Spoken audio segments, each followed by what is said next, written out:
दोस्तों, real estate sector जितना बड़ा है, जितना प्रॉफिटेबल है, उतना ही रिस्क भी बना रहता है। क्योंकि जब एक बायर प्रॉपर्टी खरीदता है तो उसके साथ उसके भविष्य के बहुत सारे सपने भी जुड़े होते हैं। लेकिन वो सपना तब टूट जाता है जब एक बिल्डर अपने किए हुए वादे के अनुसार प्रॉपर्टी को डेवलप नहीं करता या कि मूल रूप के अस्तित्व में नहीं लाता, और फिर लोगों का रियल एस्टेट से भरोसा भी उठना शुरू हो जाता है। हर क्षेत्र में अच्छे और गलत नियत दोनों प्रकार के लोग होते हैं, लेकिन गलत नियत के लोगों के काम के कारण से अच्छे लोगों का भी नाम खराब होता है। ऐसे ही रियल एस्टेट क्षेत्र में जो ऐसे डेवलपर थे जिन्होंने अपने काम को लेकर के अपने किए हुए वादे को पूरा ना करके मार्केट में रियल एस्टेट की छवि को बिगाड़ा है, और कहीं ना कहीं जो बायर्स है उनके मन में रियल एस्टेट के सेक्टर पे एक प्रकार का डर पैदा हुआ है और लोगों को बहुत ज्यादा नुकसान उठाना पड़ा है। रियल एस्टेट के क्षेत्र में लगातार हो रहे ग्राहकों के अहित में धोखाधड़ी होने के कारण से ग्राहकों के हित के लिए भारत सरकार ने सख्त कदम उठाए और मई 2017 में एक कानून लाया जिसे कहते हैं रेरा, जो कि जम्मू और कश्मीर को छोड़ करके पूरे भारत देश में सभी राज्यों में ये नियम लागू हो चुका है। ये रेरा एक्ट क्या है और इसे लागू करना कितना और क्यों जरूरी था, मैं आपको आने वाले अभी वीडियो में पूरी तरीके से समझाऊंगा। नमस्कार, मैं हूं Shailendra Dewangan, founder and director Shaurya Infratech real estate group से, और as a real estate consultant मैंने पिछले 13 वर्षों में लगभग 3000 से भी अधिक लोगों को उनको सुरक्षित निवेश और उनको शानदार आशियाना दिलाने में मदद किया हूं।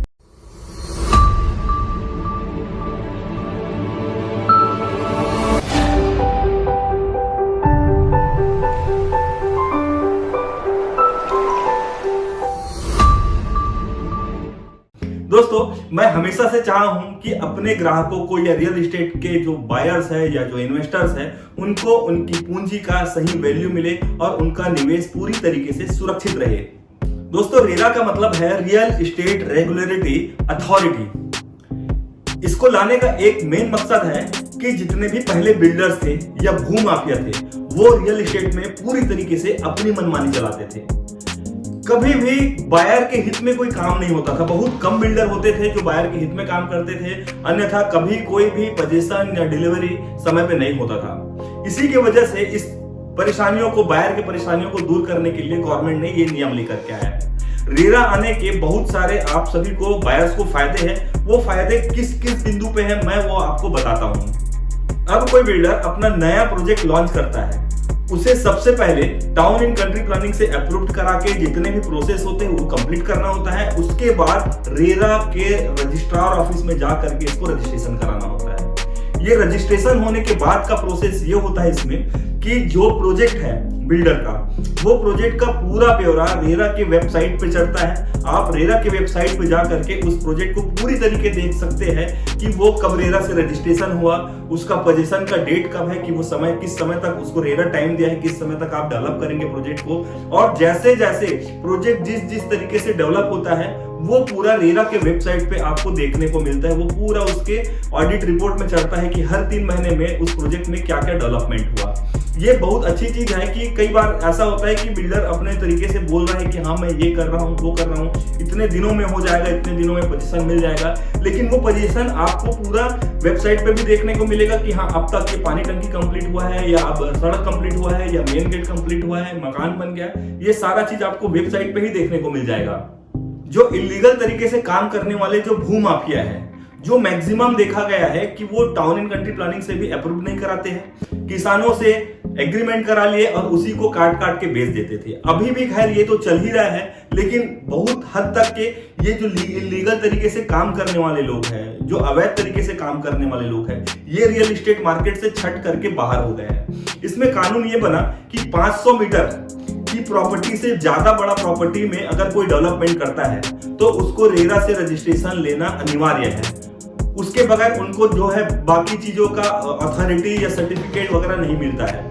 तो 500 मीटर से कम की प्रॉपर्टी में अगर आपको डेवलपमेंट करना है या कोई बिल्डर डेवलपमेंट कर रहा है तो उसमें उसको रेरा की जरूरत नहीं है। लेकिन 500 मीटर से ज्यादा बड़ा प्रोजेक्ट लेना है, उसको उससे ज्यादा बड़ा प्रोजेक्ट डेवलप करना है, तो वहां पर उनको रेरा से रजिस्ट्रेशन कराना अनिवार्य है। वो रेरा के पूरी तरीके से निगरानी में रहते हैं कि आपको पोजीशन कब तक देगा, पैसा कैसा ले रहा है, उस पैसे को कैसे यूज कर। तीसरा जो नियम है रेरा का, वो है बिल्डर और बायर का यूनिवर्सल एग्रीमेंट। दोस्तों ये एग्रीमेंट वो होता है जो रेरा की तरफ से ही एक फॉर्मेट डिजाइन किया हुआ है एग्रीमेंट का, उसी एग्रीमेंट को सारे बिल्डर को फॉलो करना होता है। उसमें बहुत ही कम चांस होते हैं, अगर 95% रेरा से रजिस्ट्रेशन या रेरा का जो फॉर्मेट होता है वही काम आता है, और 5% सिर्फ बिल्डर अपने कुछ टर्म्स कंडीशंस या डेवलपमेंट को लेकर के या क्या क्या डेवलपमेंट कर रहा है उसी को ही उसमें ऐड कर सकते हैं। इससे भी बेनिफिट ये है कि आपको पूरी तरीके से रेरा प्रोटेक्ट कर रहा है और आपको जो है उसी एग्रीमेंट के तहत ही आपको रजिस्ट्री भी होगी और उसी एग्रीमेंट के तहत ही आपकी डील होगी। इस प्रकार से आप पूरी तरीके से आप सुरक्षित है अपने आप बिल्डर के साथ में निवेश करने से। रेरा का चौथा नियम है बिल्डर अपने प्रोजेक्ट की प्री लॉन्चिंग बुकिंग नहीं कर सकता।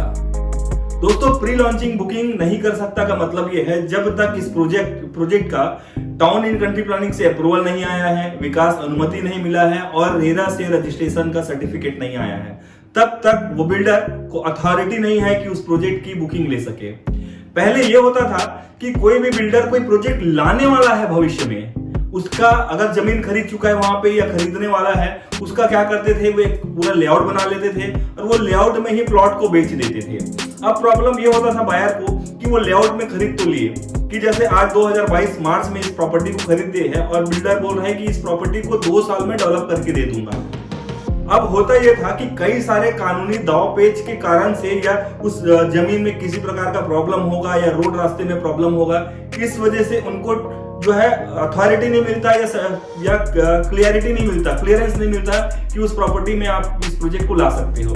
अब यहाँ पर ये होता था कि बायर्स ने पैसे तो दे दिए हैं डेवलपर को या बिल्डर को, और डेवलपर उस पैसे को उठा के कहीं यूज भी कर लिया है किसी भी जगह पे, तो उस कंडीशन में बायर्स का पैसा फंस गया और बिल्डर जो है अपने उस पैसे को कहीं ना कहीं मल्टीप्लाई करके वो कमा लेते थे, अपना पैसा बचा लेते थे। इसी कारण से रेरा कहता है कि जब तक आपको पूरी तरीके से ग्रीन झंडी नहीं मिलती है, ग्रीन सिग्नल नहीं मिलता है, तब तक आप उस प्रोजेक्ट को मार्केट में बेच नहीं सकते हो। तो इससे आपको बेनिफिट ये होगा कि जब तक बिल्डर जो है पूरी तरीके से रेरा से रजिस्टर्ड करके लाएगा प्रोजेक्ट को, उसके बाद आप बुकिंग करेंगे, उसमें सारी चीजें मेंशंस रहती है रेरा में कि वो प्रोजेक्ट कब तक पोजीशन हो जाएगा, कब तक डेवलप हो जाएगा, कब तक आपको हैंडओवर मिल जाएगा। यहाँ पर आप बिल्कुल ध्यान दे करके आप अपने निवेश को बचा सकते हैं और बहुत सारे होने वाले भविष्य में प्रॉब्लम से बच सकते हैं। ये नियम आपके लिए सबसे ज्यादा इंपॉर्टेंट है कि प्री लॉन्चिंग बुकिंग अगर आप करते हैं तो बिना रेरा के सर्टिफिकेट देखे आप मत कीजिएगा।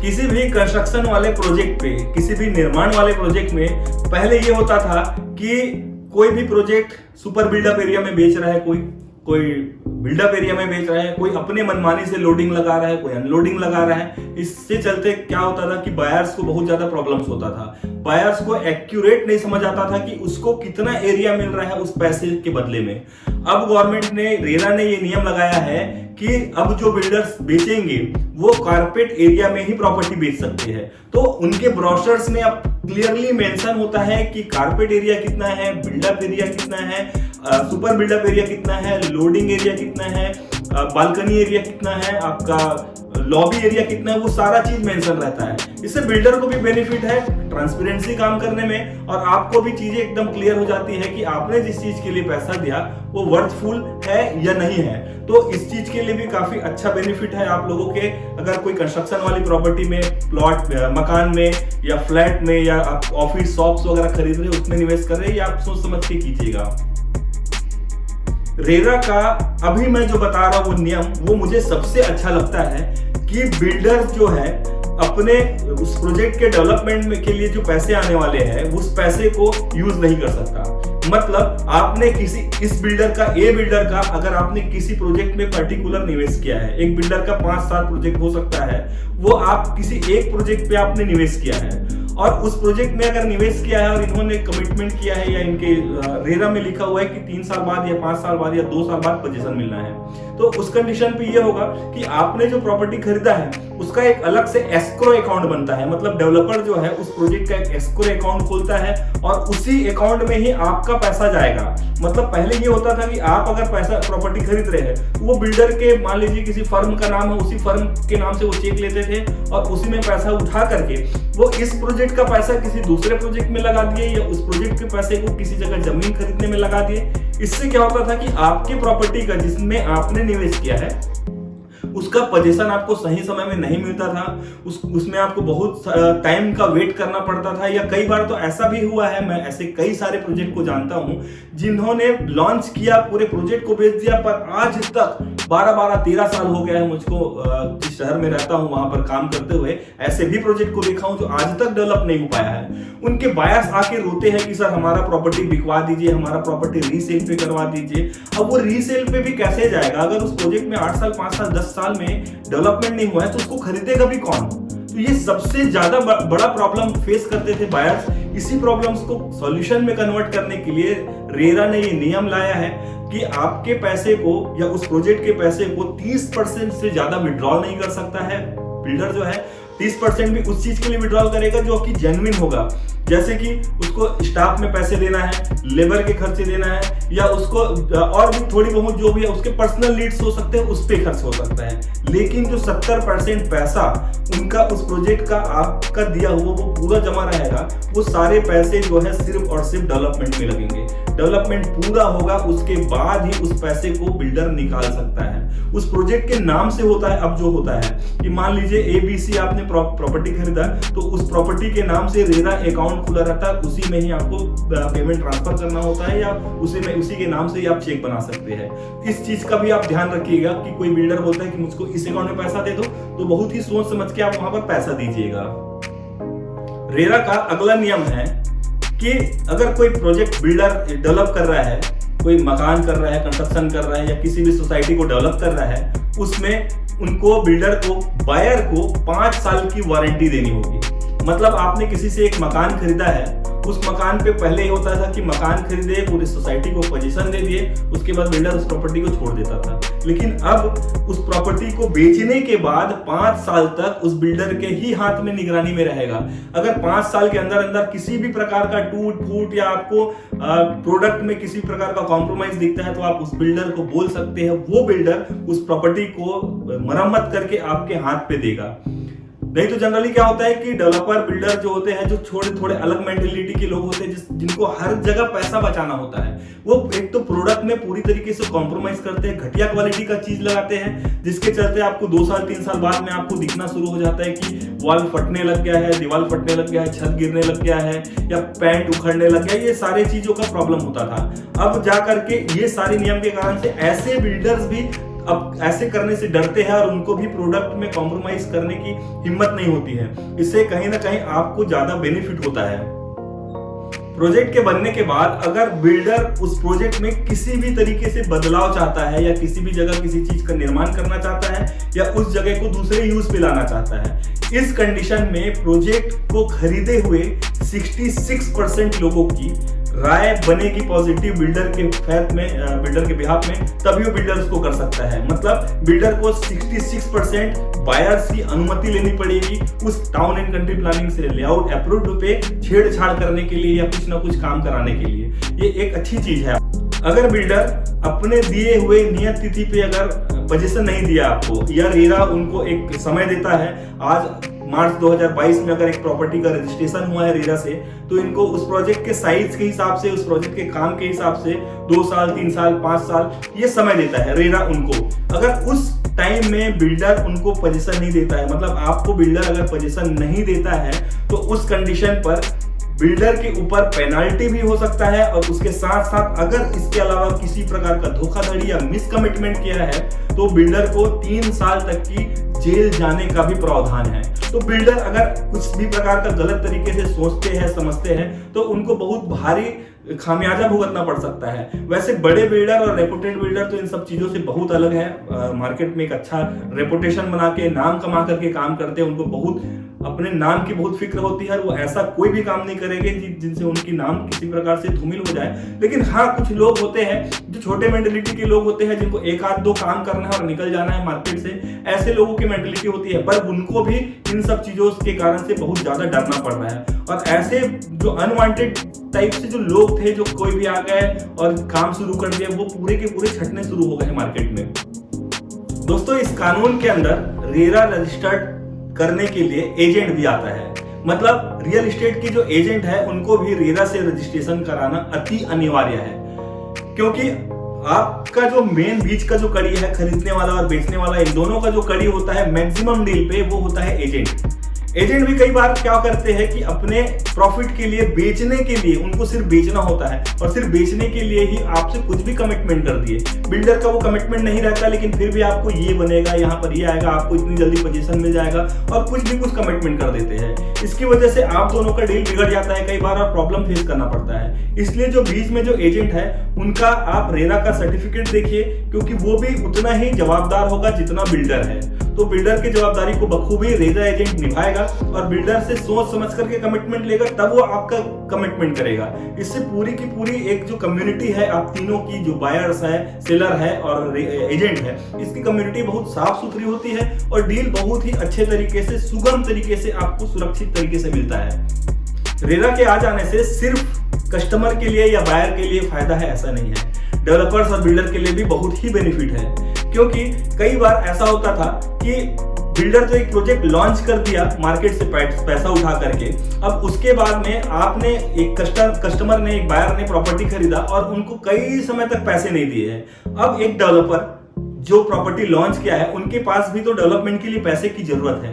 अगर वो पैसा उनको समय पे नहीं मिलेगा तो वो प्रोजेक्ट भी डेवलप नहीं होगा, जिससे कहीं ना कहीं सभी को प्रॉब्लम्स होंगे, डेवलपर को भी प्रॉब्लम्स होगा, बायर्स को भी प्रॉब्लम होगा। इसलिए जो रेरा है वो कस्टमर के लिए भी है कि बिल्डर को वो अपने नियत समय पे जो लिखित एग्रीमेंट होगा उस समय पे पैसा दे। अगर वो पैसा समय समय पर नहीं देता है तो बिल्डर उनके ऊपर ब्याज ठोक सकता है और ब्याज ले सकता है। उस पे इसका बिल्डर का पूरा अधिकार होता है, क्योंकि ये बिल्डर जो है कहीं ना कहीं बैंक से मार्केट में ब्याज उठा करके काम कर रहे हैं या मार्केट से उठा करके काम कर रहे हैं, तो कहीं तो जा करके उसका कस्टमर को जो है ये भी उनको पैसा देना होगा। इसीलिए समय पे भी डेवलपमेंट करना अनिवार्य है डेवलपर को, और वो इस चीज के लिए वो पूरी तरीके से आधिकारिक छूट प्राप्त है उनको कि वो ब्याज ले सकते हैं। दोस्तों, अब आप कभी भी प्रॉपर्टी खरीदने का प्लान कर रहे हैं तो सबसे पहले मन में ये बना ले कि आप जो भी प्रॉपर्टी खरीदेंगे वो रेरा से रजिस्टर्ड ही प्रॉपर्टी खरीदेंगे। रेरा का सर्टिफिकेट आप उस एजेंट से मांगिए, बिल्डर से मांगिए। अगर रेरा का सर्टिफिकेट दिखा देता है तो आप एक बार उसको वेबसाइट पे जा करके चेक कर लीजिए कि उसका जो टाइम बोल रहे हैं, जिस टाइम तक पोजीशन मिलेगा, वो सही बोल रहे हैं कि नहीं मिले, बोल रहे हैं कि कितना समय लग जाएगा। आप पूरी तरीके से ट्रांसपेरेंट हो जाएंगे और कहीं जा करके फिर आप सेटिस्फाइड होकर के आप डील को कीजिए। बिना रेरा रजिस्ट्रेशन वाले प्रॉपर्टी में आपको बहुत सारी प्रॉब्लम्स का सामना करना पड़ता है। मैंने इसके अलावा भी कई सारे वीडियो बनाए हैं, उस पर भी आप मेरे चैनल पे जाकर के देख सकते हैं कि बिना रेरा रजिस्टर्ड या अवैध प्रॉपर्टी में आपको किन किन प्रॉब्लम्स को फेस करना पड़ता है। तो आज के वीडियो में दोस्तों मैंने आपको पूरी तरीके से बहुत सरल शब्दों में रेरा को डिफाइन किया, रेरा को समझाया कि रेरा बायर के लिए किस तरीके से हेल्पफुल है, कैसे काम करता है, और बिल्डर के लिए भी क्या बेनिफिट है, जिससे कि पूरा मार्केट एक अच्छे तरीके से ट्रांसपेरेंट रहे, ऑर्गेनाइज रहे और सभी के लोगों के लिए विन विन कंडीशन रहे। अगर आपको आज का मेरा ये वीडियो अच्छा लगा होगा तो प्लीज मेरे चैनल को सब्सक्राइब कर दीजिए, लाइक कर दीजिए और शेयर कर दीजिए और बेल आइकॉन को प्रेस कर दीजिए, जिससे कि मेरे आने वाले सभी वीडियो आपको समय समय पे मिलते रहे। आज के वीडियो को पूरी तरीके से देखने के लिए आप सभी का बहुत बहुत धन्यवाद। इस वीडियो में इतना ही। आपका अपना real estate expert Shailendra Dewangan. Thank you so much.